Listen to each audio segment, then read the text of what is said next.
Oi, gente, tudo bem? Meu nome é Bruno, eu sou médico neurologista, eu atuo em São Bento do Sul e em Florianópolis, aqui no estado de Santa Catarina. Eu criei esse canal com a intenção de compartilhar um pouquinho da prática de consultório e trazer aqui temas relevantes dentro da neurologia, pegando alguns artigos aí, publicações recentes e poder discutir um pouco da prática associando aí com a teoria. Então, vamos lá, sem mais delongas, eu trouxe aqui o primeiro tema, que é sobre a prevenção da migrânia ou enxaqueca. Esse aqui é um artigo do grupo lá da Universidade de Pádua, na Itália, publicado no Lancet Neurology no mês passado, em 2026. Vamos lá, qual que é a estrutura dessa apresentação? Então, essa aqui é uma apresentação um pouco mais densa, assim, focando em quem realmente está na prática do tratamento e acompanhamento de pacientes com enxaqueca. Eu trouxe uma introdução, a relevância do tema, alguns conceitos mais básicos, definições, sobre critérios, sobre classificação, escalas de medidas de desfecho que são muito utilizadas nos estudos. Também falar das terapias tradicionais, fatores de risco da progressão da migrânia episódica para crônica, fatores relacionados à adesão do paciente, as vias do CGRP, que é o principal tema da aula, trials e meta-análises relevantes e principalmente estudos de mundo real que eu selecionei a partir do paper que eu escolhi de referência ali, peguei as referências dele e li e separei alguns deles, tentando ser bem pontual e trazendo algo mais objetivo aí sobre quais têm sido os desfechos medidos e a experiência de grupos de quem tem acompanhado esses pacientes por mais tempo, né? São medicações que estão, os anticorpos, anti-CGRP especificamente, são medicações que estão aí no Brasil há 6 anos e talvez ainda subutilizados, né? Então eu procurei trazer esses artigos, vai falar no final ali sobre populações específicas, pediátrica, idosos, alguns avanços também, o que tem já de mais recente sobre outras vias ainda em ensaios clínicos, fase 2, e proposta de novos padrões de prevenção, que é um artigo bem interessante que eu vou falar no final.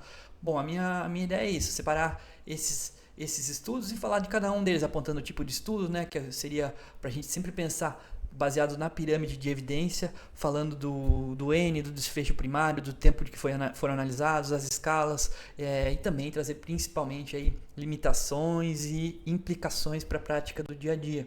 Então, com isso eu espero que o tempo de vocês seja útil aqui, né, que seja bem aproveitado. Começando falando da relevância do tema.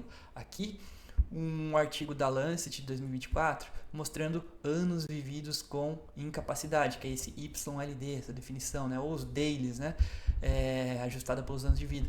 No terceiro lugar ali temos as dores de cabeça, então mostrando que dessas 25 principais grupos de doenças, 13 são neurológicas ou psiquiátricas, que são as destacadas, e lá em cima, no terceiro lugar, as dores de cabeça, porque não costumam ser doenças letais, porém muito incapacitantes. Então, pacientes vivem muitos anos com a doença.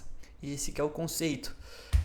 Aqui, o próximo que eu vou trazer é o artigo do Dr. Luiz Paulo de Queiroz, o nosso preceptor lá da Universidade Federal de Santa Catarina, que é o cefaliatra de referência aqui nosso da região, né, que dispensa comentários, mas ele trouxe um artigo muito interessante de prevalência que mostrou a migrânia como 15% da população, 15,8%, e a cefaleia crônica diária, que seriam 15 ou mais dias de dores de cabeça, 6,1%. Falando de uma população de mais de 200 milhões de habitantes, a gente está falando de uma doença extremamente presente e incapacitante.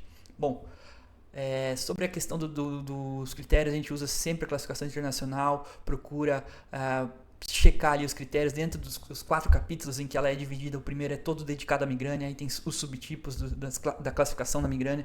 Então é muito importante para quem está no dia a dia lidando, checar esses critérios e com isso ter familiaridade para poder apontar, inclusive quando há mais de um, há uma recomendação de que sejam descritos ambos, né?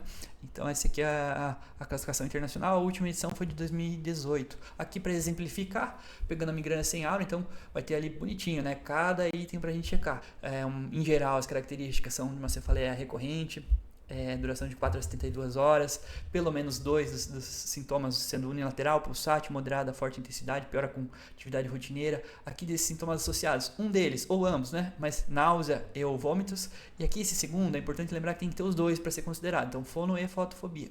Além disso, exame físico neurológico normal e ausência de sinais de alarme que a gente usa ali para cefaleias secundárias, com aquele famoso mnemônico, né, dos Snoop 10, para a gente sempre ter isso como alerta. Então, sintomas associados incluem dor cervical, disfunção cognitiva, alteração do humor, alodínia cutânea, sintomas premonitórios e intelectais, como demonstra esse gráfico aqui, que é do ciclo da migrânia, um artigo bem interessante também, falando como a migrânia é muito mais do que uma dor de cabeça. Ela vai envolver sintomas que acontecem no período intelectal, sintomas premonitórios que podem, aí a gente está dizendo respeito a sintomas autonômicos, fadiga, astenia, sintomas cognitivos até 30%, irritabilidade, alterações de humor, e isso vai evoluir aqui para o período em que pode se manifestar a aura em uma certa porcentagem desses pacientes, que principalmente auras visuais, ali descritas como espectro de fortificação com duração de 5 a 60 minutos pelos critérios, podendo variar, é claro, ainda outras classificações como a aura vestibular, a aura cognitiva, enfim. Depois a gente passa para período ictal, propriamente dito. Então, e aqui que realmente chega a manifestação da dor de cabeça e sintomas do pós-dromo, ou seja, depois do período da dor, ainda em geral por uma teoria que se tende que haja essa disfunção que começa no hipotálamo. Isso é uma hipótese, é claro, mas gerando aí toda a questão de alterações na homeostase corporal, implicando em vários outros aspectos além da dor de cabeça.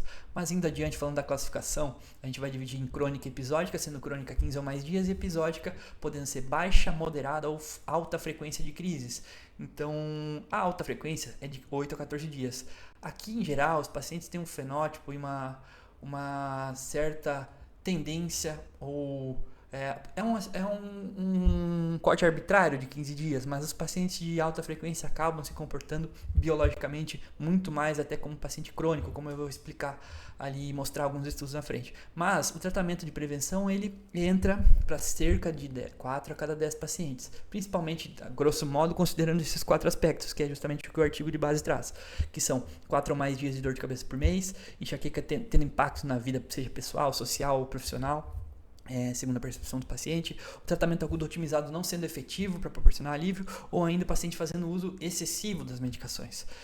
Aqui é um outro artigo que eu acho bem didático, que ele é de 2021, do professor Messuda Shina, que é uma referência lá da Dinamarca em cefaleia e enxaqueca, que vai trazer ali 10 passos para o diagnóstico e abordagem dos pacientes. Resumidamente, quando suspeitar, critérios de diagnóstico, colocar ali o terceiro item, paciente no centro, para ver reafirmações apropriadas das crenças do paciente, poder traçar objetivos realistas, identificar triggers, seguir uma estratégia terapêutica individualizada. Depois o tratamento agudo, que é um capítulo à parte, com certeza, mas aqui no Brasil a gente acaba utilizando mais a dipirona, né, os anti-inflamatórios, triptanos, todos eles, incluindo elitriptano, naratriptano, Sumax, um triptano aí mais conhecido, injetável, oral, enfim, procinéticos, antieméticos que também vão ter efeito na analgesia, combinações, bloqueio, os GEPANs e lamidita que não tem ainda no Brasil, a gente tem essa expectativa aí de algum momento poder incorporá-los aí ao arsenal de tratamentos agudos. O tema da aula, tratamento preventivo,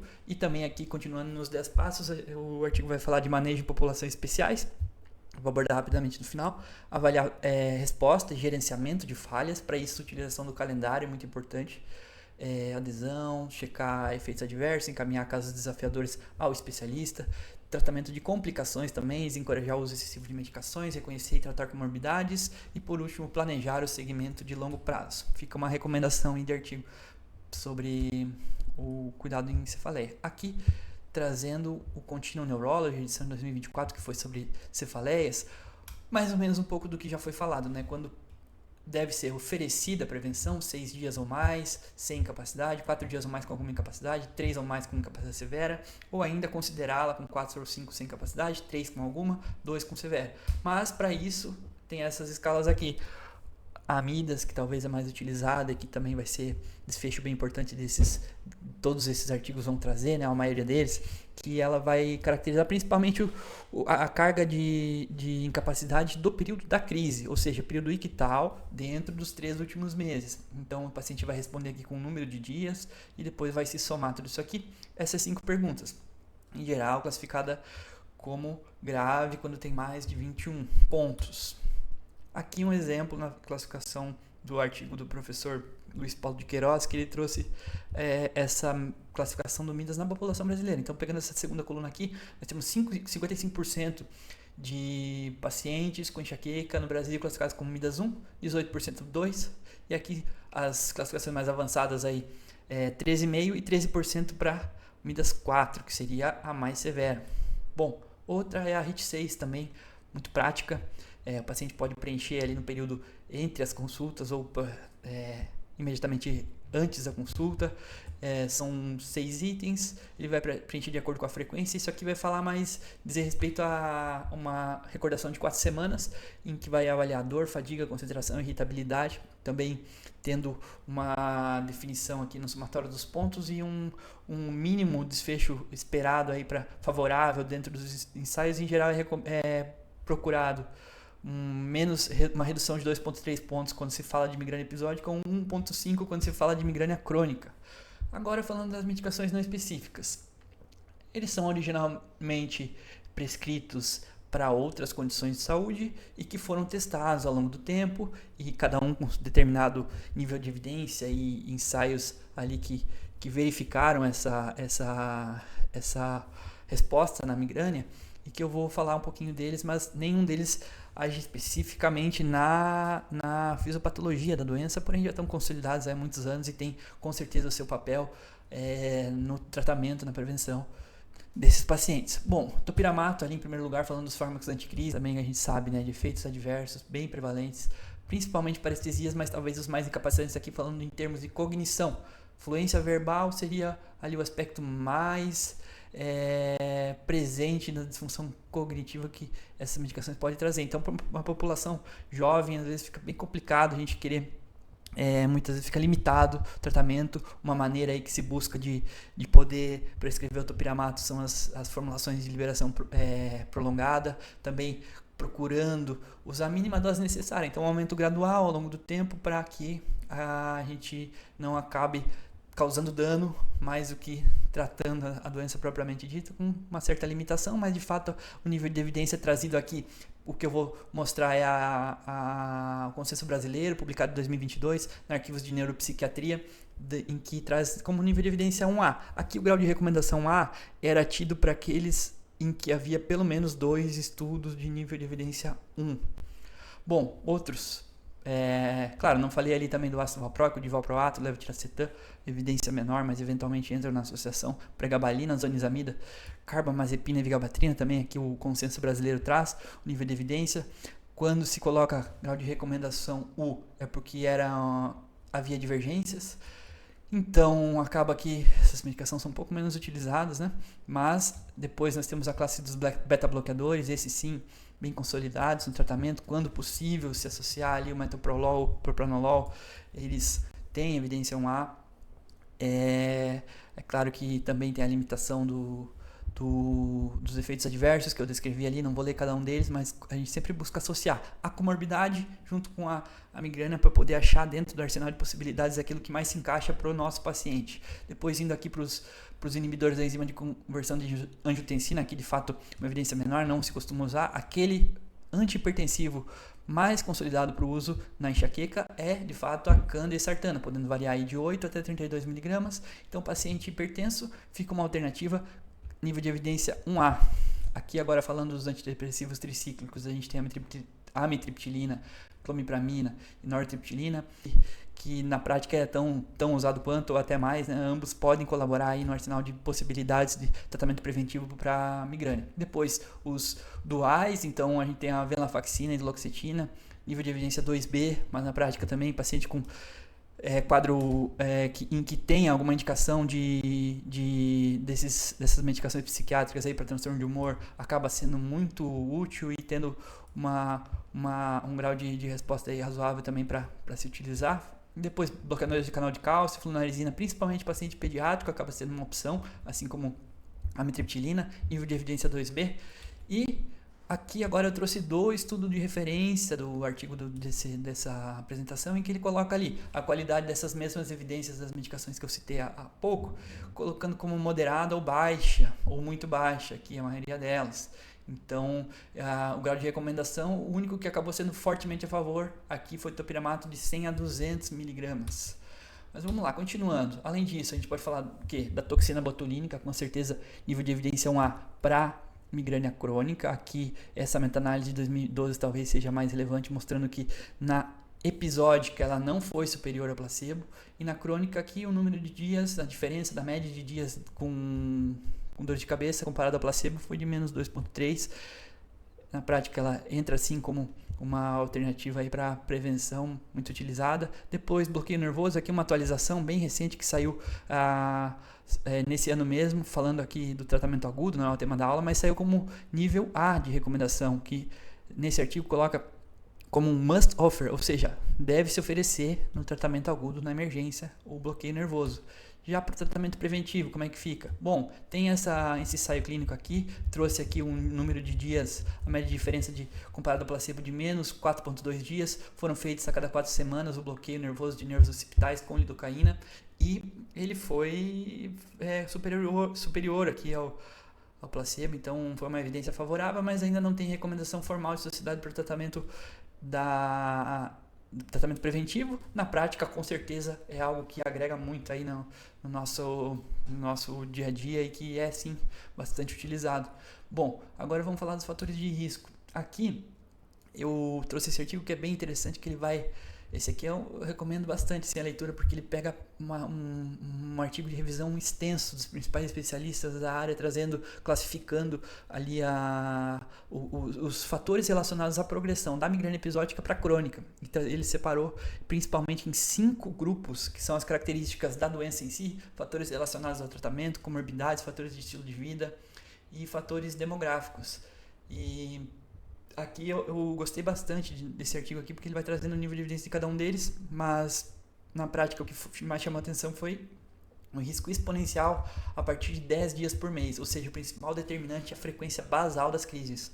Outros, para se considerar aqui, tratamento agudo mal utilizado, a própria alodínia cutânea, excesso de medicações, depressão, condição de dor crônica, extracefálica, tudo isso aqui vai ter um pouco de contribuição na cronificação, né, desses pacientes. Bom, vamos falar aqui agora do estudo Overcome, que é um estudo ali que trouxe uma cross-sectional online survey, né, uma pesquisa online. Então, eu sempre vou colocar aqui essa pirâmidezinha. Aqui para exemplificar o nível de evidência. Claro que para pesquisa online é muito mais baixa, né? Eu coloquei aqui como série de casos só para título de exemplificação, mas ela não estaria aqui nessa minha imagem. É algo que a gente sempre vai olhar com muita mais cautela, porque tem todos os seus fatores limitantes. Mas foi interessante trazer aqui o que esses 20 mil pacientes com enxaqueca responderam, né, no estudo realizado na Espanha e na Alemanha. Perfil dos pacientes, média de idade de 40 anos, 60% mulheres, 37% com 3 ou mais comorbidades, UMIDAS de 4 em 2/3 deles. Essa escala também que mede o grau de dano interictal aqui desses pacientes, bem alto, né? Escala 5, que é a maior. Tratamento efetivo desses pacientes. Então aqui foi feito uma pesquisa em que muitos deles não tinham diagnóstico, ele foi feito a partir de questionários validados ou então autorrelatado pelo médico, e se viu que mesmo fechando critérios, tendo diagnóstico, apenas 17,7% já usaram tratamento preventivo, sendo 14,6% tendo usado no último mês. Muito baixo. Falta de diagnóstico. Então 78% procuraram atendimento médico e só 50% receberam diagnóstico de enxaqueca. E além disso, teve uma adesão limitada e satisfação insuficiente para aqueles que receberam. 53% interromperam em menos de 6 meses, e o principal motivo foi por orientação médica, efeitos colaterais, inefetividade. 2/3 daqueles que utilizaram o tratamento que estão utilizando não estavam satisfeitos com o tratamento atual. Agora, uma corte baseada no Registro Nacional da Noruega. Esse aqui é interessante porque eles têm todos os dados lá muito bem relatados. Então, foram 104 mil pacientes. E o que se fizeram aqui foi o seguinte: eles pegaram o beta-bloqueador como base e a partir disso compararam a adesão dessas medicações e a efetividade, que eles procuraram medir pela descontinuação do tratamento com o triptano. Então, como eles tinham lá o registro do número de uso de triptano, eles se basearam nisso por não ter os diários, né? Para poder definir qual que era a efetividade dessas medicações. E os resultados foram o seguinte, aqui falando de descontinuidade, a gente vê uma baixa adesão para todos eles. Talvez aqui a toxina botulínica que teve mais adesão. Os anticorpos monoclonais, o estudo traz uma ressalva que eles eram prescritos para pacientes com migrânia por 90 dias e só continuados pelo sistema de reembolso se eles tivessem pelo menos 30% de resposta. Então acabou sendo um pouco enviesada essa análise aí para mais de 90 dias. Mas todos esses aqui uma queda muito grande, né? 90, 180, 270 e 1 ano. E aqui embaixo aí mostrando justamente isso, em que a toxina botulínica foi aqui os pacientes continuaram fazendo uso, a simvastatina que se destacou, vou falar um pouquinho dela também, mas muito baixa para topiramato, para clonidina, nem se fala, e para amitriptilina também aqui, né? Os com menor adesão. Então essa efetividade que eu falei que eles mediram com relação ao beta-bloqueador, comparando com o beta-bloqueador, e eles avaliaram a redução do uso diário de triptanos. Aqui o que se viu realmente foi o seguinte, que aqueles que teve maior redução foi para os anticorpos monoclonais, simvastatina e amitriptilina. Aqui nesse forest plot que mostra, né?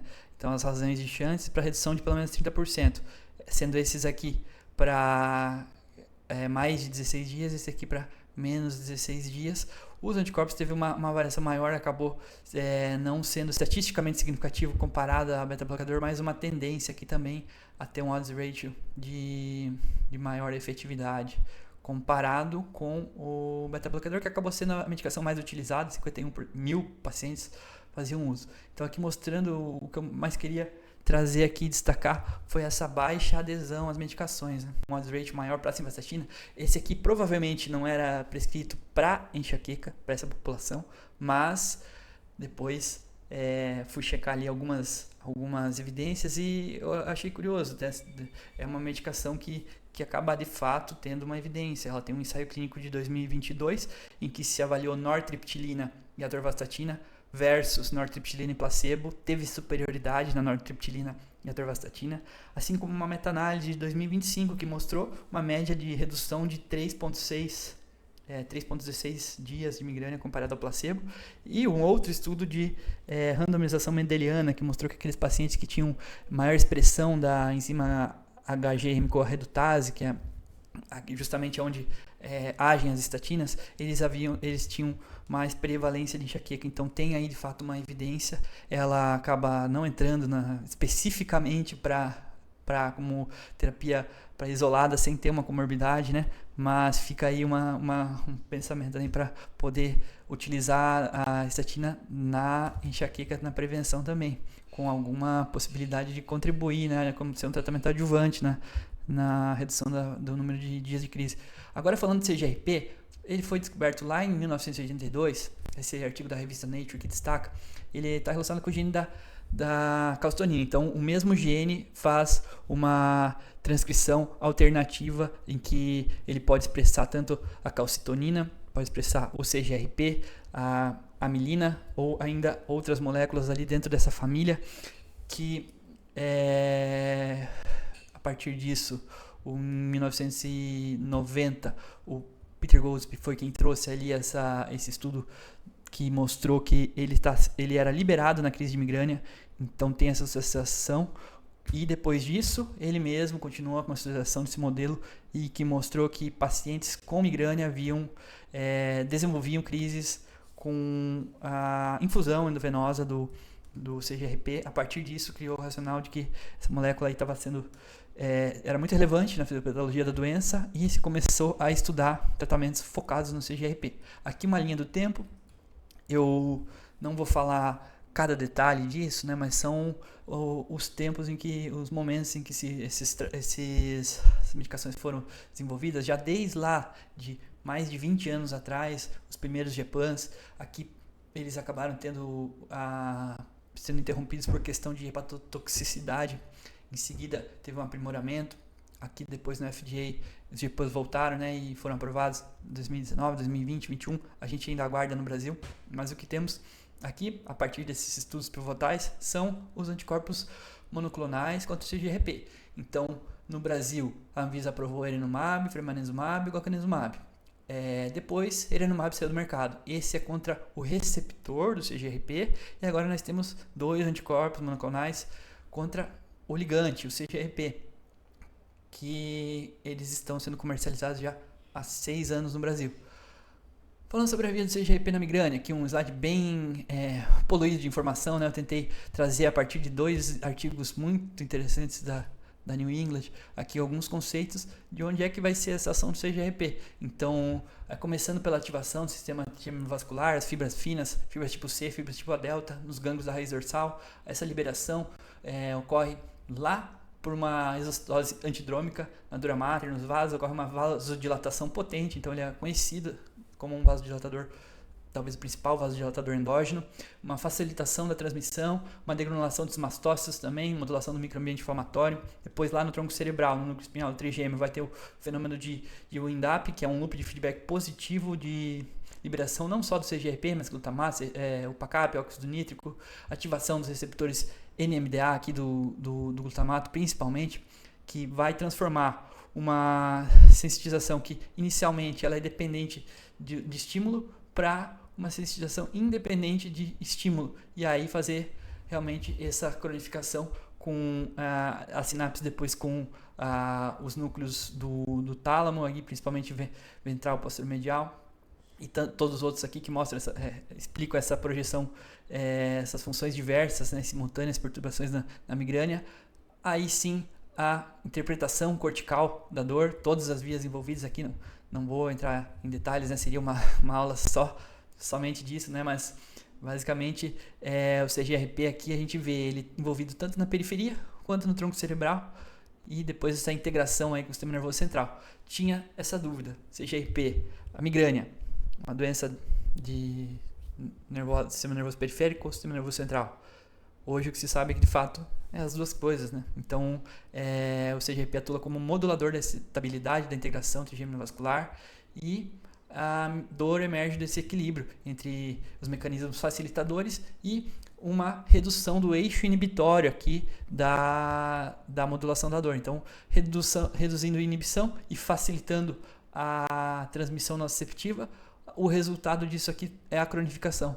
Então, aqui só por último mostrando os 3 locais onde ele está atuando, tanto aqui na inflamação neurogênica, aqui na musculatura lisa dos vasos, na vasodilatação, e aqui lá nos núcleos trigeminais também. Aqui esse slide aqui é desse artigo de 2004, é mais antigo, falando do racional para as medicações contra o receptor do CGRP, né? Eles estão representados aqui, mas são basicamente essas 3 vias, essa molécula tão importante na fisiopatologia da migrânia. Agora vamos falar de uma meta-análise que reuniu 74 ensaios clínicos, 33 mil pacientes, e a comparação entre as medicações. Foi muito interessante porque eles colocaram aqui um gráfico que é o seguinte: o tamanho desses círculos ele representa o número de pacientes. Claro que o placebo aqui é o maior porque todos foram comparados ao placebo. O tamanho dessas barras aqui que ligam os fármacos, ela diz o número de ensaios e de estudos realizados. Então tem uma aqui que a gente vê que é a conexão do topiramato com o erenumab, que é uma Hermes trial que eu vou falar em seguida. Mas fazendo essa comparação aqui, isso aqui é a redução absoluta do número de dias de redução de 50% de migrânia comparado ao placebo. O que a gente tem é que todos esses aqui em verde escuro, eles são definitivamente mais benéficos do que placebo. Então entra aqui o topiramato, entra o GPANs e entram os MABs. Depois aqui com provavelmente mais benefício que placebo, entra o beta-bloqueador, valproato, amitriptilina. E aqui também redução do número de dias, aí coloca -2 para fremanezumab, ele acabou ficando se destacando aqui entre os anticorpos nessa meta-análise, e também entre o topiramato, beta-bloqueador. Mas aqui essa terceira coluna que é o problema, então definitivamente mais prejudicial do que o placebo, valproato, amitriptilina, ou provavelmente mais topiramato, beta-bloqueador. E os anticorpos ficaram aqui com amarelo, então definitivamente não foi diferente do placebo, erenumab, os outros provavelmente não. Então vamos falar do ARMS Trial, que foi esse primeiro head-to-head realizado na Alemanha, foi financiado pela Novartis, com 777 pacientes, fazendo essa comparação do erenumab com o topiramato. O desfecho primário era a eficácia, redução de 50% do número de crises mensais. E o erenumab foi significativamente superior ao topiramato, reduzindo 55% dos casos contra 33%, um odds rate de 2.76, e aqui a curva de descontinuação. Então, uma questão aqui é que o topiramato ele foi feito um aumento gradual e não foi permitido dentro do estudo uma redução de dose. Então, muitos pacientes acabaram não tolerando. É uma medida de eficácia que talvez seja mais uma efetividade, né, a rigor, assim. Mas isso aqui é o que chama a atenção, é que foi muito descontinuado, né, comparado ao erenumab. Bom, e aí as implicações. Essa comparação head-to-head mostrou que só um medicamento tolerável é que pode ser eficaz. E já previu aqui que mais ensaios mostrando resultados semelhantes, a hierarquia do tratamento na prevenção da enxaqueca pode mudar. Isso aqui falando em 2022. Trazendo aqui também um desfecho de eficácia, redução dos dias com migrânia, que foi 5,86 contra 4,02, teve significância estatística, e do HIT6, que é aquela escala de desfecho funcional também, foi a melhora funcional foi aí, maior para o erenumab contra o topiramato. Eu trouxe aqui também, de uma outra meta-análise, aqui, um conceito do likelihood to help or harm, ou seja, uma comparação, uma razão entre o NNT e o NNR, né? o NNH, o número necessário para causar dano. E aqui o que chama a atenção é que esse LHH para o topiramato é de 1,8, ou seja, um NNT de 12 contra um NNH de 7. É muito curto, né? Então foi uma margem curta que a gente acaba tendo essa limitação aí dos efeitos adversos, comparado aqui esse mesmo conceito do anticorpo monoclonal foi 24,3 essa razão. 13 vezes maior probabilidade de benefício versus o topiramato. Bom, por 4, esse estudo aqui é uma continuação, a fase 4 de efetividade. Eu trouxe agora, selecionei para aqueles em que a gente tem no Brasil, então fremanezumab e o galcanezumab. Esse aqui teve o financiamento pela Teva e foi com 897 pacientes e foi uma análise final de efetividade, foram 574, então teve uma perda aí de uma porcentagem significativa dos pacientes, sendo 3/4 deles com enxaqueca crônica. E os desfechos foram esses, então redução de 50% de resposta em 55,9% dos pacientes com fremanezumab. O MIDAS reduziu bastante, de 87 para 27, e a média de dias, que era uma basal de 14,8, reduziu em 6 dias. Uma baixa taxa de abandono aqui também. Bom, esse aqui essa variação, né? Então foi feito esse estudo de efetividade que se estendeu por 12 meses e teve significância estatística aqui comparado ao placebo. Esses pacientes, esse aqui é uma análise, um estudo que mostra aí o que dá para esperar nessa medicação, mas assim, esse dado de descontinuação ele não traz ali no desenvolvimento do paper, ali na discussão, ele não traz o motivo. Então é um alerta aí, uma cautela para a interpretação desses dados, porque para a efetividade ele viu bem menos gente e não explicou muito o porquê. Aqui, ainda falando de comparação dos grupos, então pacientes com enxaqueca episódica tiveram uma taxa até maior de resposta, foi esse 55,9, mas especificamente aqueles com menos de 15 dias de cefaleia por mês, a resposta foi de 69,4. Agora, vamos falar de pacientes refratários.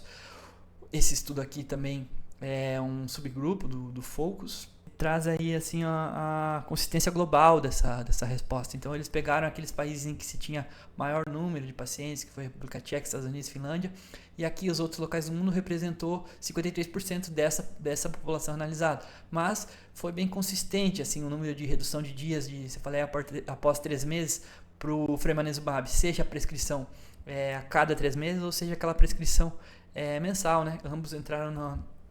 Ambos são opções de tratamento fremanezumab, uma média de 3 a 4 dias de redução. e um odds ratio de 7 vezes comparado ao placebo, um efeito consistente global, uma segurança que foi semelhante ao placebo. Agora, falando do tratamento de longo prazo aí do fremanezumab mensal em pacientes com migrânia que tiveram resistência a outros tratamentos. Então, uma subanálise desse registro italiano de enxaqueca crônica. Foi um segmento de 12 meses, teve múltiplas avaliações de desfechos, uma população pequena aqui, 83 pacientes, ali os dados populacionais, prevalentemente pacientes com enxaqueca crônica. A segurança, em geral, 9,6 apresentaram efeitos adversos, principalmente constipação, reação local, e não teve associação com a idade não foi uma variável preditiva de resposta em nenhum momento da avaliação.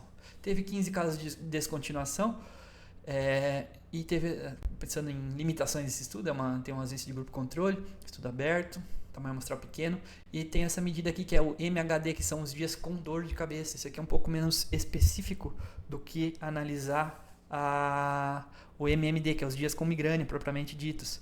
Então a gente sempre tem que pensar assim que idealmente o estudo que vai analisar o MMD ele vai ser mais específico. E também o efeito do abandono foi feito essa análise LOFC, que acaba que nada mais é do que a última observação carregada adiante para análise de dados faltantes.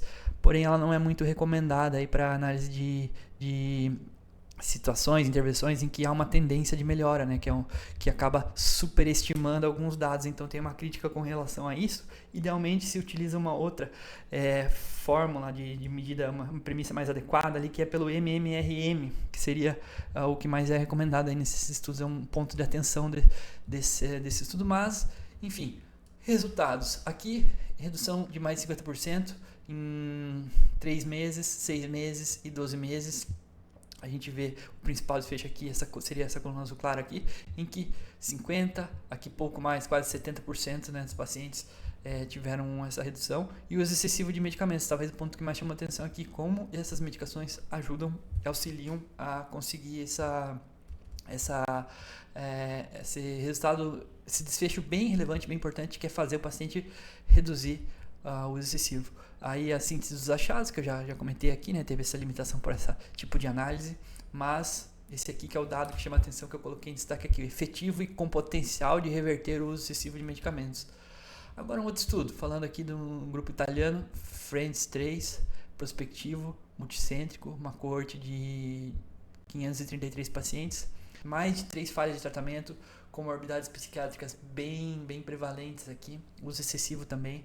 Teve esse shift populacional que eu vou explicar aqui, que é essa mudança também, como aquele anterior. Efeitos adversos foram baixos, e aqui é o que mostra nesse grupo com muitas comorbidades, a resposta foi até muito maior do que qualquer outro dos estudos, né? Então tem que ter fazer uma análise com cautela, é um nível de evidência menor, estamos falando de uma coorte, mas esse grupo aqui específico que sobrou teve uma resposta 73% deles responderam com mais de 50% do número de crises reduzidas com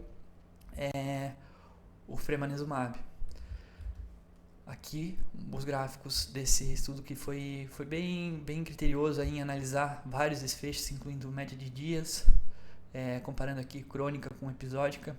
Também ele comparou a redução do uso de analgésico mensal, aqui escala analógica de dor de 0 a 10, também reduzindo, né? Mesmo os episódios de dor eram de menos intensidade.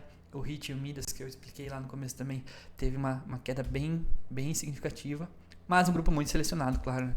Isso que é o detalhe. Agora falando do galcanezumab, também é um estudo que teve financiamento da Eli Lilly, que foi feito nesses 3 países, pacientes avaliados no longo prazo, aí com uma extensão do estudo REGAIN, 15% permaneceram com topiramato ou propanolol. Foram 1.022 pacientes, todos com migrânia crônica, então aqui falando da migrânia crônica, um baseline de 19,4 dias com cefaleia por mês, um MIDAS de 67, 64% com esse tipo de medicações. E a eficácia aqui, entre aspas, que foi medida, é de -8 a -9 dias por mês, uma resposta de também 53, 57% dos pacientes no desfecho secundário que conseguiram reduzir em pelo menos 50% os dias de dor. Outros desfechos que eles colocam aqui, redução de 50, 60 horas por mês, cefaleia, redução de sintomas associados. Também coloca aqui o dias com náusea, fono, fotofobia, e essa outra escala que eu até vou citar no final, que é um Patient Reported Outcome, que é muito utilizado. Ele foi de marcadamente grave para leve e moderado. A aderência foi boa aqui também, né, como a gente vê.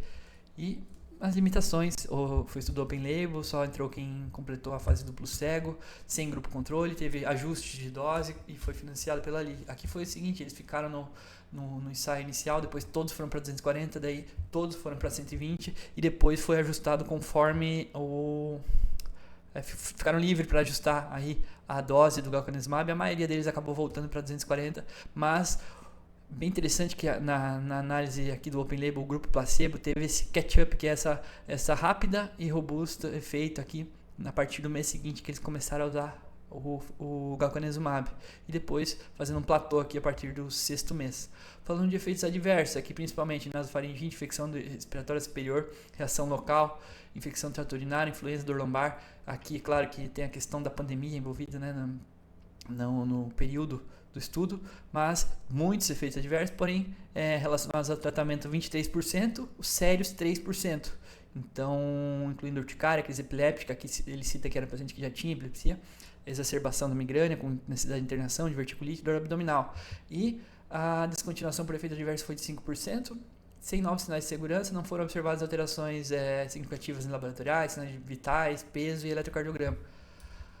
Agora falando de uma meta-análise de segurança e tolerabilidade do galcanezumab, que eu escolhi aqui, falava de todos os MABs, mas eu escolhi esse, mostrando, comparado ao placebo, os efeitos aqui em termos de infecção, dor no local da aplicação, eritema local, diarreia aqui, grupo do fremanezumab, teve endurecimento do local, prurido, todos relacionados aqui ao local de aplicação, também no galcanezumab, mais ainda, né, a gente vê aqui um odds rate maior, de 3.6, aqui prurido até mais 21.3, e então, em resumo, o fremanezumab dentro de todos os MABs aqui foi de menor risco de descontinuação por efeito adverso, teve um perfil global de segurança próximo ao placebo, e o galcanezumab foi aquele com maior odds rate de efeitos adversos, principalmente esse que eu citei, mas ambos seguros e bem tolerados.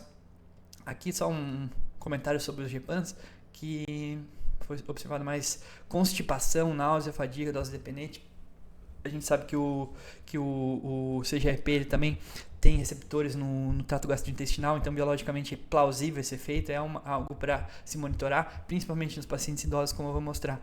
Essa meta-análise aqui tem a limitação de ter até 52 semanas, né? Então acaba não sendo capaz de avaliar efeitos cumulativos, risco de longo prazo, eventos raros, risco cardiovascular, e permanece uma questão em aberto. Então tem um bloqueio teórico ali que pode reduzir a reserva vasodilatadora, impactar na adaptação vascular, é um dado que a gente ainda não consegue responder.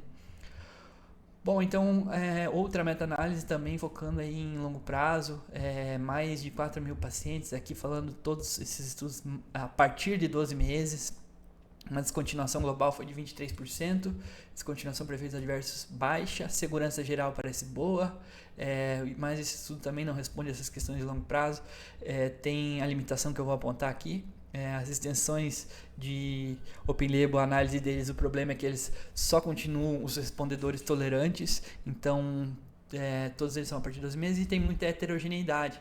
Essa questão da heterogeneidade aqui, que ela é medida pelo I quadrado e tal ao quadrado, ela é relevante porque ela pode ser explicada pela variação da gravidade basal, pelo timing terapêutico, mas nesses casos a média pode esconder realidades completamente distintas. Então essa estimativa agregada tem que ser olhada com cautela, né? Mas de fato é uma meta-análise, então vou mostrar aqui um pouquinho do que eles encontraram. Foram 7 estudos Open Label, uma fase 3 Open Label e 3 estudos observacionais de mundo real. Falando do viés, justamente essa metodologia Robinson que eles utilizam, a gente vê que quase a grande maioria aqui viés relacionado a fatores confundidores, selecionado pela questão da seleção dos participantes, e também aqui todos eles com viés nas medidas de desfechos, e alguns deles aqui também com relação a dados faltantes. Mas o que a gente tem? Descontinuação por qualquer razão Esse aqui são os 12 estudos e a proporção de pacientes por descontinuação. Então 0,23 ou 23%, né? E aqui 3% de descontinuação por efeito adverso. Isso é o que essa meta-análise traz. Então, ali o número de eventos comparado ao total do N de cada um, né? Isso calculado para todo esse grupo de 4.379, a gente teve 3% de abandono de tratamento por efeitos adversos, apesar de todas essas limitações aqui dessa metodologia Robbins 1. Mas o que a gente tem basicamente foi isso aqui, ó. Esse aqui está adaptado do mesmo artigo, que eu só traduzi para mostrar que teve muita infecção do trato respiratório superior, mas 8 desses 11 estudos foram feitos na pandemia. Tem essa questão, nem todos fizeram a dosagem ali, a investigação para o vírus do Covid-19, né? Então tem essa limitação, mas aqui o grupo de sintomas apresentados, efeitos adversos e o período em que eles foram apresentados ao longo do tempo, um deles chegou a ser analisado até em 5 anos, e a taxa de descontinuação devido a efeitos adversos, a maioria deles tendendo a ser aqui menos de 5%, e exceto esse primeiro aqui, que foi já 15% inicial, e um deles só que se estendeu um pouco mais de tempo aqui, mas o que basicamente, resumindo aí essa meta-análise, constipação, fremanezumab 3% e galcanezumab um pouco mais, 3 a 10%. Os dados de farmacovigilância destacam sinais adicionais como alopecia e palpitações, e reações no local de aplicação ocorrem com uma frequência no galcanezumab e fremanezumab comparado aos outros MABs. Agora, impacto na vida real dos pacientes. Então, uma pesquisa transversal na Finlândia, realizada, então estamos falando do nível menor de evidência aqui, mas são 383 pacientes, e vai medir aqui a satisfação dos pacientes com o tratamento com anticorpos monoclonais. Eu acho que aqui é o que chama a atenção, que essa característica de fazer essa mudança de um grupo significativo de pacientes com cefaleia crônica e cefaleia episódica com alta frequência de crise, migrando para um grupo em que se predominam aqueles fenótipos mais benignos, que são a episódica com baixa e moderada frequência. O impacto socioeconômico dentro desse grupo foi significativo, então o absenteísmo caiu de 37% para 4%. Aqui também as medidas, né, com relação ao impacto, 0 a 7 dias por mês, pouquíssimos estavam tendo esse número de dias de crise, aqui passou para 79%. E vendo aqui mais de 4 dias de afastamento, de 37 para 4, como eu expliquei ali, trabalho pleno 47 para 76, e mesmo assim a intensidade da dor dentro desse grupo, apesar de ser uma amostra muito selecionada, só respondeu a essa pesquisa quem teve interesse, né? Então tem esse viés aí de a gente estar lidando com uma evidência menos robusta, mas muito interessante aqui mostrar o que esse tratamento trouxe para esse grupo de pacientes aqui nessa pesquisa da Finlândia. Então tem todas essas limitações que eu apontei, eram dados autorreferidos, mas tem o viés de seleção de memória e ausência de grupo controle. Porém fica aqui uma observação de dentro dessa amostra o grau de satisfação que os pacientes tiveram e essa capacidade de fazer essa mudança de padrão de fenótipos de enxaqueca. Agora, a partir de tudo isso, tem um posicionamento da Academia Americana em que coloca o seguinte: a partir daqui, eles indicaram os anticorpos monoclonais como primeira linha no tratamento, tanto da migrânia episódica quanto da migrânia crônica.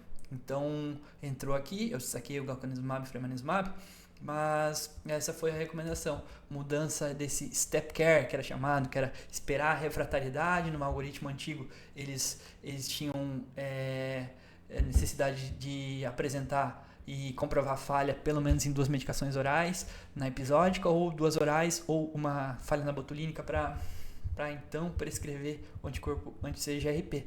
O que esse novo algoritmo fala é o seguinte: bom, quando se tem indicação de prevenção, a gente deve escolher uma opção de primeira linha, incluindo os anticorpos anti-CGRP. Aí algumas considerações que eu só coloquei aqui para destacar rapidamente, que as limitações do modelo tradicional são essas. O paciente pode ter esse fenômeno de desistência, né, frustração, niilismo, não procurando atendimento depois de uma primeira falha. Isso pode ser um fator limitador aí para poder oferecer uma terapia de uma mais efetiva, né? Então, e também considerando que o custo por dose numa prevenção não se deve se limitar a um elemento, mas sim os custos relacionados a questão de que o paciente, né, vai ter as idas ao sistema de saúde por conta de agudizações, tem o potencial de gastos com complicações, incluindo o uso abusivo de medicações, a própria custos em termos de limitações socioeconômicas dos pacientes, né, perda de produtividade, muitas vezes de período de estudos, educação e relações interpessoais, tudo isso aí deve ser colocado no custo da migrânia para a gente considerar. E também, então, com isso, esse consenso mostrou que as terapias com alvo no CGRP para prevenção da migrânia têm tido um efeito transformacional na nossa habilidade de melhorar a vida daqueles pacientes com migrânia. Bom, continuando então, falando agora de outras questões pontuais, como por exemplo a resposta tardia. Será que a gente pode esperar? Quanto tempo esperar um paciente? Aqui, um estudo de coorte de 771 pacientes com 2 falhas prévias, lá de um grupo da Itália, colocou ali como os late responders, né, respondedores tardios, da semana 9 em diante, que tinha fatores aí associados à falha. Na resposta tardia seriam alto IMC, comorbidade psiquiátrica, dor não sendo unilateral, e aqui foi a taxa de resposta. Então, depois de 12 semanas aqui é menos, né? Então, como eu vou mostrar no estudo seguinte, apesar disso, eles conseguiram aqui pelo menos 19% dos pacientes em que, mesmo não tendo respondido aqui na semana 12, continuidade do tratamento acabou tendo sendo significativa para atingir mais de 50% de nível de resposta posteriormente aqui. Esse aqui é um estudo que foi apresentado no Congresso Europeu no ano passado, 2025, com 462 pacientes, em que se observou, por meio desse gráfico aqui, que é uma análise multivariada de Cox, buscando aqueles fatores relacionados à resposta. Então, a pergunta que ele traz é isso: quem responde? Principalmente aqui, paciente com fotofobia foi relevante aqui, comparado ao placebo, teve mais chance de resposta, e a dor unilateral também aqui foi um fator. Eu vou explicar aqui com calma. E quando responde? É justamente isso. Essa aqui é a probabilidade cumulativa de resposta. Esse aqui é complementar a ela, né, que é a probabilidade instantânea de resposta, que vai se reduzindo a partir do 3º mês. Então parece que tem esse ponto crítico aqui, como o outro apontou, em que tem os respondedores tardios, e ele buscou quais seriam os pontos aqui que a gente precisa buscar para ainda esperar uma resposta tardia ou não. E a resposta rápida ela é aumentada por dor unilateral, fotofobia, como eu expliquei, diminuída por migrânia crônica, sexo masculino, maior número de tratamentos prévios e maior número de dias média de dias com cefaleia.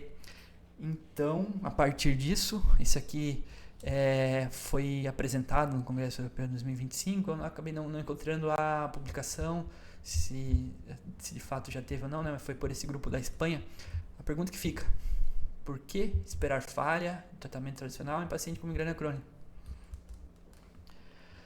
Bom, a efetividade de alterar aqui a terapia monoclonal. Se tiver falha em um, é possível tentar outro mecanismo ou outro dentro da mesma classe de mecanismo? É um grupo de 182 pacientes, 92% com migrânia crônica e mediana de 8 tratamentos prévios. Então, pacientes super refratários. E aqui o que eles encontraram é que na mudança de anticorpo monoclonal, em 3 meses, 17% foram respondedores com mais de 50% de resposta, e uma média que caiu de 27 para 21 dias. Em 6 meses, 15%, caindo de 27 para 20 dias. O resultado global é que a mediana da resposta ela não alterou. Ou seja, parece que tem um subgrupo de bons respondedores dentro desses super refratários, em que pode ter benefício sim, mas que em geral esse grupo que acaba trazendo esse resultado positivo, né? E essa mudança ela pode funcionar, mas é para uma minoria, que é significativa. Então não tem superioridade clara entre os mecanismos. Eles não conseguiram associar, por exemplo, a troca de um fremanezumab para um enilimumab, que seria um anticorpo contra o ligante do CGRP propriamente dito, ou contra o receptor, né, o enilimumab. Não teve essa diferença de mecanismos. Então é um resgate com provável benefício em minoria super refratária. Ainda faltam esses preditores de boa resposta. Mas essa decisão deve considerar o quê? Tolerabilidade, experiência prévia, resposta parcial, acesso e disponibilidade. Agora falando da população pediátrica, esse estudo do New England foi no mês de fevereiro e trouxe aí o que esperar na população pediátrica. Então teve um grupo de 234 pacientes, uma duração de a idade deles de 6 a 17 anos e um baseline de 7 a 7,76, 7,8 dias de migrânia por mês.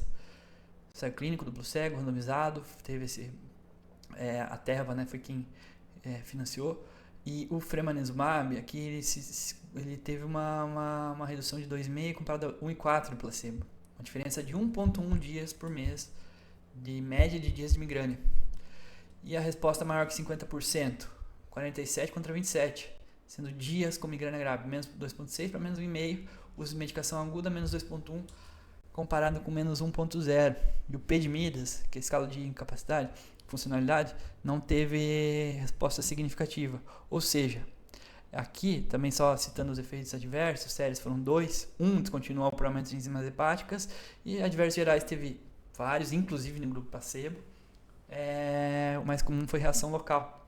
Mas o que o estudo acaba apontando é que crianças têm uma alta prevalência de efeito placebo, que é relevante. Talvez ele aponta ali algumas causas, a própria expectativa do tratamento, o fato de eles estarem no ensaio e terem um plano estruturado, incluindo uma terapia aguda, bem indicada e ajustada, estímulo a hábitos saudáveis, ou até mesmo o fato de serem avaliados por especialistas, acabam fazendo com que essa população pediátrica tenha um efeito placebo considerável.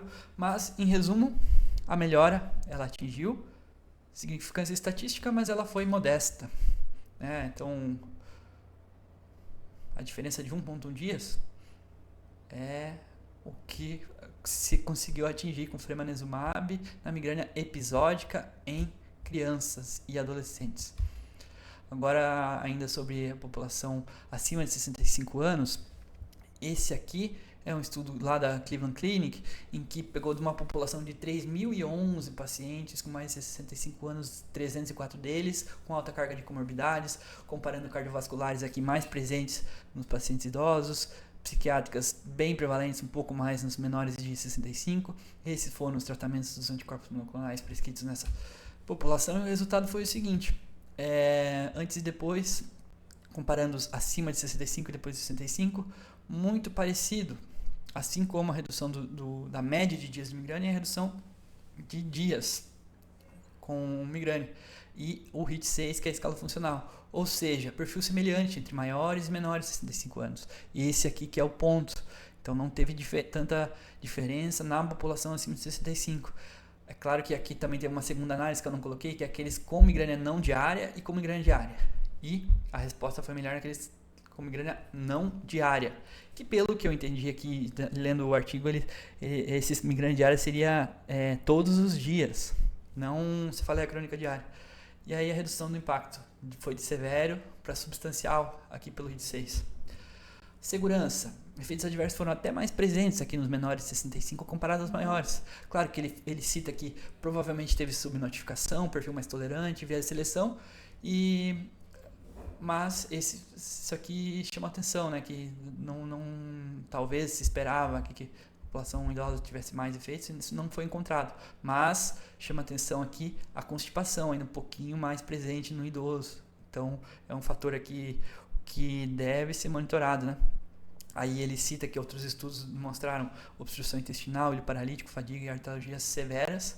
Então, para monitorar efeitos gastrointestinais, talvez é algo que sempre tem que estar no radar.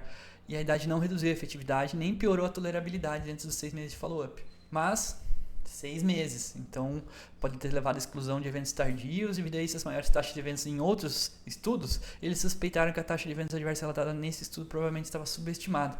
E também teve uma baixa diversidade racial nessa população analisada, é algo que acaba tornando essa extrapolação para a população brasileira, principalmente, né, muito mais, a gente deve ser muito mais criterioso para trazer esses dados para a população aqui, né? Mas é um fator aí que é apontado como limitação do estudo. Esse aqui agora, redefinindo a prevenção da migrânia, ele fala sobre tratamento precoce com anticorpos monoclonais. Ele coloca aqui numa população relativamente grande de 5.818 pacientes, maioria mulheres, 72% com cefaleia crônica, buscando aqui um desfecho primário de redução de mais 50% das dias com dores de cabeça, ou mais 75%, considerando resposta boa ou excelente. E essas taxas foram de 56 e 26. Quais foram as variáveis mais importantes nessa análise aqui, que é o modelo GLMM, que é o modelo preditivo de resposta a partir dos fenótipos biológicos? Bom, dor unilateral se destacou aqui como uma variável importante, assim como Midas e a falha da toxina botulínica. Aqui eu vou mostrar aqui ao lado como que isso aqui pode ser interpretado. Esse estudo aqui eu achei um estudo bem interessante mesmo, a gente buscar os fenótipos que tendem a ter uma resposta no tratamento precoce com as medicações. Então, probabilidade de resposta maior que 50%. Dor unilateral. Aqui bem mais alta essa probabilidade. O Midas vai reduzindo progressivamente, assim como o número de dias com migrânia, ou seja, aqui Midas maior, taxa de resposta menor. Número de dias maior, passando de 20 dias aqui, ó, já a resposta com os MABs já pode ser considerada algo gradual, não é dicotômico, né? Isso é importante a gente analisar, mas chama atenção que é isso, sabe? Mais dias com migrânia, mais incapacidade, probabilidade menor de resposta. Aqui também uso concomitante de medicações orais, se estava presente tende a ser menor a resposta, e a idade. A idade aqui já foi uma curva ascendente, ou seja, a maior taxa de chance de resposta, probabilidade de resposta nessa população, gradualmente aumentando aqui conforme os anos de vida. E a taxa de resposta com falha de beta-bloqueador, aqueles que tiveram falha de beta-bloqueador tem mais chance de responder. Diferente aqui da falha da toxina botulínica, né? Que aqueles que tiveram falha tiveram menos chance de responder. Isso aqui é um dado curioso, assim como depressão. Aqueles com depressão tiveram menos chance de responder nessa população aqui. Bom, aqui só o odds ratio então, dessas medidas, eu não vou citar cada um para não prolongar muito, mas esse modelo aqui ele teve uma capacidade preditiva razoável, porque essa área sobre a curva ela não foi tão adequada, né? 0,65 a 0,69. E é importante lembrar que é um modelo contínuo, então não é um fator dicotômico aqui ter ou não ter, e isso aqui basear a nossa prescrição, mas são aí alguns sinais que a gente pode buscar na hora de prescrever os anticorpos monoclonais. Implicação prática: prever fenótipos nos quais a expressão clínica da via trigeminovascular parece modular diretamente a probabilidade de resposta ao bloqueio, e modelos graduais contínuos, não dicotômicos, e o time de intervenção é determinante. Principalmente ali passou de 20 dias, dá para dizer que teve uma menor probabilidade de resposta. Com tudo isso, o nosso artigo de base do grupo lá da Universidade de Pavas coloca o seguinte: terapias anti-CGRP como primeira opção, seja na enxaqueca episódica, seja na enxaqueca crônica, ou a toxina botulínica na enxaqueca crônica.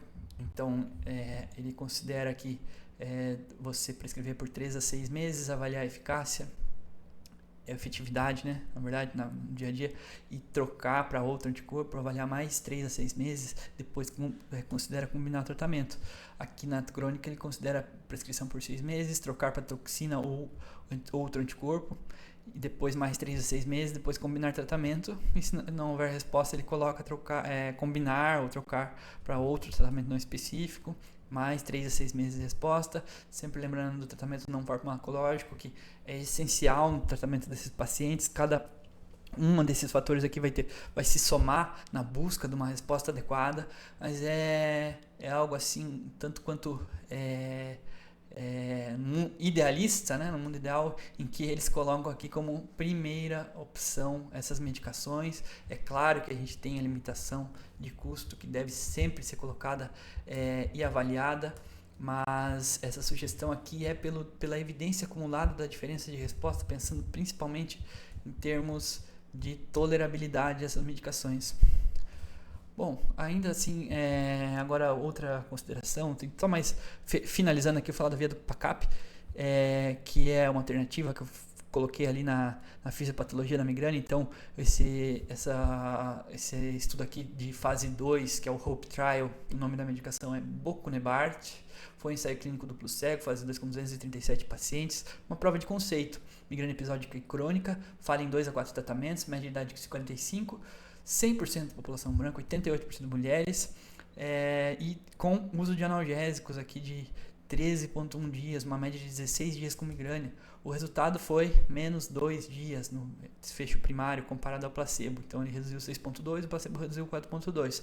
E redução de mais de 50% comparado ao baseline, 31 versus 25. Aqui ele não conseguiu atingir aquele 50% esperado, né? Talvez até eles buscando aqui o desfecho primário, posicionando para média de dias para conseguir atingir, mas o fato é que ele foi publicado em 2024, foi positivo. Em seguida teve o estudo PROCEED, fase 2B, em que era uma coorte maior aqui, ajustado uma população maior, então o desfecho primário foi alcançado. Eles colocaram aqui numa matéria da revista Practical Neurology que o Bocunebart demonstrou diferença estatisticamente significativa contra o placebo, e a gente aguarda aí a publicação oficial desse insight fase 2 como uma molécula promissora que pode vir aí para se somar na terapia dos pacientes com enxaqueca. Lembrando da hierarquia ou das fases dos clínicos, né? Fase 1, segurança e dosagem, fase 2, eficácia, fase 3, em que eles vão de fato monitorar os riscos e confirmar efeitos adversos, e uma população maior. Então ainda a gente está falando de fase 2 nesse caso aqui. Para fechar, esse artigo que coloca a busca de novos padrões de prevenção da enxaqueca através do estabelecimento de metas ambiciosas de tratamento. Esse artigo aqui foi de 2025, internacional, incluindo um grupo brasileiro aqui da Faculdade de Medicina da USP e do Hospital Israelita Albert Einstein, em que eles trazem os conceitos seguintes. Se a gente pensa em metas terapêuticas em outras subespecialidades, como por exemplo na epilepsia a gente busca que o paciente fique livre de crises, na esclerose múltipla a gente busca o conceito da NIDA, né, que é a No Evidence of Disease Activity, por que não buscar para os nossos pacientes com enxaqueca um objetivo de alcançar uma máxima redução de crises, controle sustentado de doença, melhora significativa da qualidade de vida, ainda mais pensando nessa evolução dos tratamentos. Então esse é o paradigma que eles colocam como a mudança que eles trazem. A migrânia não deve ser mais tratada apenas como uma redução parcial, mas com metas ambiciosas e mensuráveis. Por exemplo, aqui ele coloca que 5 a cada 6 pacientes que atingem o desfecho primário de redução de número de os pacientes que atingem redução de 50% das crises, eles ainda não necessariamente estão satisfeitos com o tratamento. Esses pacientes aqui podem ainda ter, uma boa parte deles estarem com se falei episódica com alta frequência. Se aquele paciente tinha 30 crises por mês, essa redução de 50% talvez ainda o torne incapacitado para continuar performando suas atividades diárias, seja em termos de produtividade, em termos de qualidade de vida. Então isso aqui é algo que pesa muito para a gente pensar, será que está sendo suficiente avaliar 50% de redução? O que eles trazem é o seguinte: talvez um desfecho, uma proposta aí de standardizar, de padronizar a excelência no cuidado da migrânia seria o seguinte: a gente considerar livre de migrânia, paciente sem crise, controle óptimo abaixo de 4 dias com migrânia, controle modesto quando o paciente tiver de 4 a 6, ou controle insuficiente quando tiver mais de 6 dias com migrânia de moderada a severa intensidade. Isso é a proposta desse artigo aqui, que faz sentido, né? A gente pensar que terapias mais efetivas, novos mecanismos surgindo, então talvez seja aí uma tendência num cenário ideal, é claro, né? Falando de uma proposta aí falando nos limites, nas fronteiras do conhecimento da especialidade, né? Mas para isso é importante a gente saber avaliar o período, a definição do dia com migrânia, que eu coloquei aqui, os Patient Reported Outcomes, que também são bem relevantes aqui para a gente conseguir buscar desfechos baseados naquilo que importa para o paciente, como por exemplo o PGIC, que é o Global Impression of Change, que vai de 1 a 7. Ele é muito prático, muito rápido, e os estudos têm cada vez mais acrescentado esse desfecho aí para poder fazer as análises de comparação das medicações, e eu acho que é uma tendência que precisa ser valorizada, né? E assim como o diário de cefaleia, um instrumento uma ferramenta essencial para o manejo da migrânia, permite registrar a frequência, o uso de medicação, ajuda a identificar gatilhos, padrões, fatores associados, apoia a decisão clínica mais precisa e personalizada, e aumenta o engajamento do paciente, o acompanhamento dos resultados ao longo do tempo. Muito bem, pessoal, era isso que eu tinha para falar. Eu espero que tenha sido útil, que tenha sido proveitoso. Tentei ser bem criterioso aí na seleção dos casos, das cohorts, sabendo que das limitações também de cada um desses estudos, alguns deles de grupos independentes, alguns financiados pela indústria, alguns com limitações metodológicas, mas de modo geral a gente viu ali que realmente as evidências positivas, os desfechos favoráveis, podendo até trazer esse conceito de tentar ser mais ambicioso no controle e tratamento dessa doença da migrânia, que pela prevalência, pelo grau de incapacidade que muita gente acaba passando aí ao longo da vida, né? Esses anticorpos monoclonais venham a somar e que a gente possa tomar decisão consciente com nossos pacientes, propor esse tipo de terapia, sabendo também das limitações, dos efeitos adversos, do que monitorar, de fenótipos que podem ter maior probabilidade de resposta, e com isso aí aumente nosso arsenal de possibilidades, sempre buscando ajustar aí de acordo com cada realidade, né? Essas são as referências, bastante coisa, a maioria tá aqui, teve uma ou outra que eu acabei não colocando, e também os meus contatos. Muito obrigado.